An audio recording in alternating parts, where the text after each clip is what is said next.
Application for Kashmir से आई। हम protest इसलिए कर रहे हैं कि हमें पिछले 3 साल से ज़ायद वेजेस बकाया थे, हमें बकाया लाइबिलिटी पिछले 3 साल से ज़ायद लाइबिलिटी बकाया था। हमें पिछले 1 साल से फाइनेंस मिनिस्ट्री तरफ से भी आई है यकीन दहानी। हम आप हड़ताल उठा, उस टाइम हमने चीफ ऑफिस को ब्लॉक किया था, उन्हें यकीन दहानी दी आप तनख्वाह हड़ताल उठो, हम आपके वेजेस रिलीज़ करेंगे।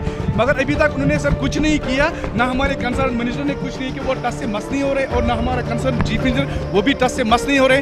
हमारे बच्चे 2 रोटी के लिए उन 2 वक्त की रोटी के उनको मैसर नहीं होती है, और हमने उनको विंटर के सीज़न में घर में बिठाया है क्योंकि हमारे को उनके लिए ये